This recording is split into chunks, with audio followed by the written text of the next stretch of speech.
এ তো নির্বাচন নয়, এক ঈদের আনন্দ। মানুষ এবার আনন্দ সহকারে গ্রামগঞ্জে যাচ্ছে ভোট দেওয়ার জন্য, আর সেই জায়গায় যাওয়ার পথে বিএনপির ঘাড়ে নিঃশ্বাস ফেলছে জামায়াতে ইসলাম। ক্ষমতায় বিএনপি থাকে, আর যদি আপনারা অন্য দলকে ভোট দেন, আমি কিন্তু আপনাদের কাউকে ছাড়বো না। অন্যদিকে বিএনপির কিছু স্থানীয় নেতারা মানুষের পা ধরছে ধানের শীষে ভোট দেওয়ার জন্য।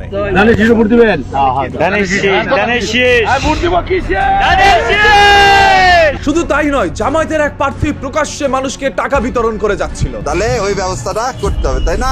চলেন।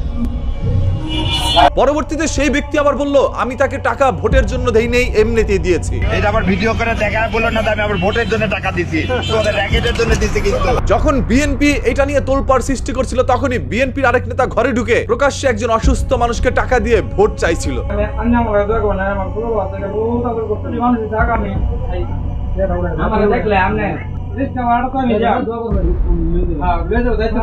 ধরেন আপনি ভোট চাইতে গিয়েছেন কারো বাসায়, গিয়ে দেখলেন একজন অসুস্থ মুমূর্ষু রোগী, তার কোনো আয়ের উৎস নেই, সে ভুগছে নানা ধরনের রোগে। তখন আপনি একজন এমপি প্রার্থী হয়ে তাকে কিছু টাকা দিতেই পারেন, সাহায্য করতে পারেন। তবে এর মানে এই নয় আপনি সেই সাহায্য করে তার কাছ থেকে ভোট চাইবেন। আমরা তিনজনের ধরছি দাদা, আমরা ভাই ভোটটা ধানের শীষে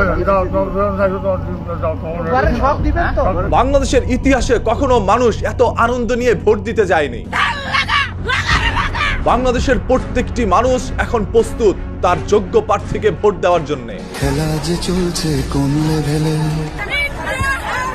যেখানে কথা ছিল চোখ বুঝে পাশ করে যাবে বিএনপি, সেখানে সেই গুপ্ত জামাত যাদেরকে বলা হয়, তারা কিভাবে ভোট ব্যালটে বিজয় নিয়ে আসে। বাংলাদেশের প্রত্যেকটি ইউনিভার্সিটির মধ্যে শিবিররা পাশ করে যায়।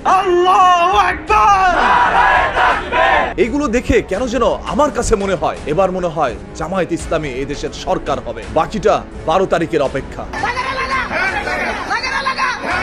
অন্যদিকে বিএনপি তো তাদের থেকে পিছিয়ে না। বিএনপির চেয়ারম্যান জনাব তারেক রহমান তার সর্বোচ্চটা দিয়ে চেষ্টা করে যাচ্ছেন বিএনপির বিজয় ছিনিয়ে আনার জন্য। তবে আপনি যদি দুই দলের দিকে তাকান, দুই দলের প্রধানই অতীতে কোনোদিন দেশ চালায়নি, তাদের দেশ চালানোর কোনো অভিজ্ঞতা নেই। জনাব তারেক রহমানের মা বাবা ঠিকই দেশ চালিয়েছিল, তবে তারেক রহমান কোনোদিন দেশ চালানোর দায়িত্ব পান নাই। এটাই তার জীবনের প্রথম দায়িত্ব পেতে যাচ্ছেন। অন্যদিকে জামায়াতে ইসলামের আমির ডক্টর শফিকুর রহমানও কোনোদিন এই দেশের সরকার হতে পারে নাই, হয়তোবা এবার এই দেশের সরকার হতে পারে। আজ বিএনপির কিছু স্থানীয় নেতাকর্মী যখন মানুষের পা ধরে ভোট চায়, তখন লজ্জায় মাথাটা নিচু হয়ে যায়। আরে সেই পাতি নেতা হয়তোবা জানে না কোন দলের জন্য তিনি পা ধরছেন। এই ধানের শীষ আসলে কার? এই ধানের শীষ শহীদ প্রেসিডেন্ট জিয়াউর রহমানের। এই ধানের শীষ মরহুম বেগম খালেদা জিয়া, যারা গণতন্ত্রের জন্য লড়ে গিয়েছিলেন। যে আপসীর নেত্রী কোনোদিন আপোষ করেন নাই, শত্রুর কাছে মাথা নত করেন নাই। সেই দলের ইজ্জত হরণ করছে এই ধরনের কিছু পাতি নেতারা, শুধুমাত্র তাদের ব্যক্তির স্বার্থের জন্য। হয়তোবা ওই কেন্দ্রে মানুষের পা ধরার কারণে ভোটটা তিনি পাবে এবং এমপি হয়ে সংসদে যেতে পারবে, এটা তার ব্যক্তি স্বার্থ। তিনি দলের জন্য এই কাজ করে নাই। বিএনপি এতটা তুচ্ছ দল না যে ভোটারের পা ধরে ভোট আনতে হবে। বিএনপিকে মানুষ অন্তর থেকে ভালোবাসে, সেই জায়গা থেকে মানুষ বিএনপিকে ভোট দিবে। আমরা চাই আমরা ধানের শীষের প্রতীক, আমরা ধানের শীষে ভোট দেব। অন্যদিকে জামায়াতে ইসলাম তাদের থেকে পিছিয়ে নয়। জামাত ইসলামে আমি ইনশাআল্লাহ জামাত ইসলামে ভোট দেব। আজ জামায়াতে ইসলামের যত সাপোর্টার অনলাইনের মধ্যে দেখা যাচ্ছে, এইগুলো গণনা করলেই বোঝা যায় আগামী দিনের সরকার জামায়াতে ইসলাম হতেও পারে। তবে যেই হন আগামী দিনের সরকার, মন খুলে একটি কথা বলতেই হয়, আজ আমি নিজেও খুব আনন্দিত মানুষের আনন্দ দেখে। এই মানুষগুলো 17টি বছর ভোট দিতে পারে নাই, তার ভোটের অধিকার কেড়ে নেওয়া হয়েছিল। এবার যেন শুধুমাত্র জীবিত মানুষরাই ভোট দিতে পারে, মৃত মানুষদের ভোট আর দরকার নাই।